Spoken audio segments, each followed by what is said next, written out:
नमस्कार। तो चलिए आज बात करते हैं भारत के सबसे बड़े प्राइवेट बैंकों में से एक एचडीएफसी बैंक की और जानते हैं इसकी कामयाबी की दिलचस्प कहानी।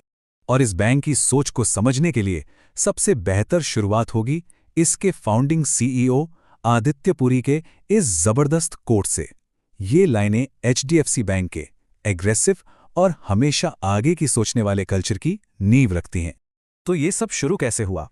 चलिए जरा समय में पीछे चलते हैं और समझते हैं कि किन हालातों में इस बैंकिंग जायंट का जन्म हुआ। बात है 1991 की, जब भारत एक बहुत बड़े आर्थिक संकट से गुजर रहा था। इसी संकट की वजह से सरकार को बड़े रिफॉर्म्स करने पड़े और 1994 में बैंकिंग सेक्टर को प्राइवेट प्लेयर्स के लिए खोल दिया गया। बस यही वो ऐतिहासिक मौका था जिसे एचडीएफसी बैंक ने लपक लिया।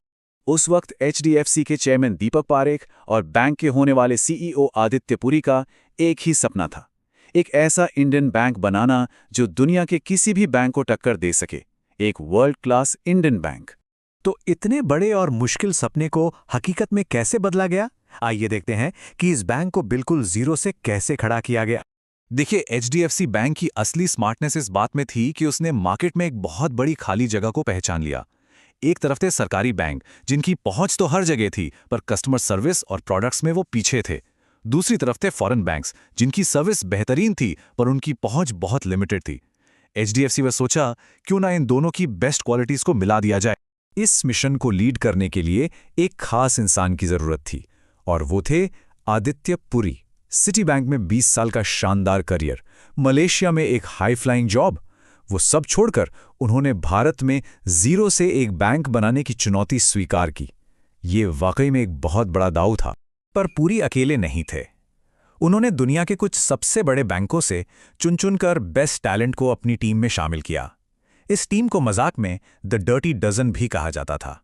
यही वो लोग थे जो इस सपने को हकीकत बनाने वाले थे। लेकिन ये कोई फैंसी शीशे वाले ऑफिस वाली ड्रीम टीम नहीं थी, कम से कम शुरुआत में तो बिल्कुल नहीं। कल्चर एकदम टिपिकल स्टार्टअप वाला था। काम चलाओ ऑफिस से काम होता था, जहां हर एक पैसा बचाया जाता था। सोचिए, मीटिंग्स में बिस्कुट तक पर पाबंदी थी। तो टीम तैयार थी, विजन क्लियर था। अब बारी थी इस छोटे से स्टार्टअप को एक बैंकिंग पावर हाउस में बदलने की।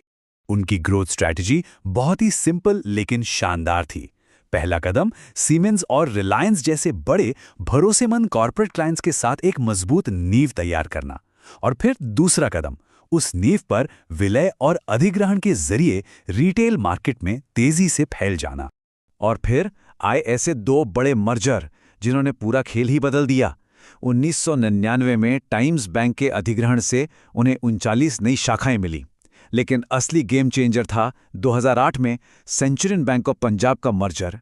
इसने उन्हें एक झटके में 400 से ज्यादा नई शाखाएं दे दी और उनकी पहुंच आसमान पर पहुंचा दी। लेकिन सिर्फ बढ़ना ही काफी नहीं होता, तूफानों का सामना करने की ताकत भी होनी चाहिए। और एचडीएफसी बैंक ने बार बार अपनी मजबूती साबित की है।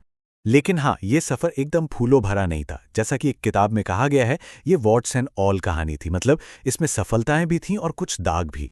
2006 के आईपीओ घोटाले और 2011 के डेरिवेटिव घोटाले जैसी घटनाओं ने बैंक की साख पर सवाल उठाए।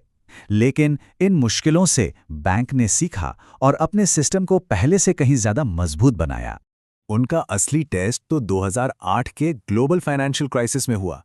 जब दुनिया भर के बड़े बड़े बैंक ढह रहे थे, तब एचडीएफसी बैंक के बैड लोन्स यानी एनपीएज सिर्फ 0.6% पर थे।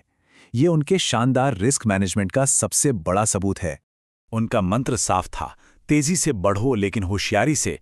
ग्रोथ और रिस्क के बीच यही बैलेंस उनकी सफलता का राज बना। तो इस जबरदस्त सफर का नतीजा क्या निकला? आज एचडीएफसी बैंक कहां खड़ा है? इस कामयाबी का अंदाजा बस इस एक नंबर से लगाइए।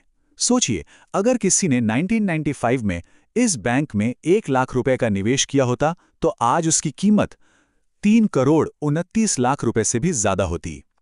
ये वेल्थ क्रिएशन की एक अविश्वसनीय कहानी है। आदित्य पुरी सिर्फ एक सीईओ नहीं थे, वो इस पूरी संस्था के आर्किटेक्ट थे।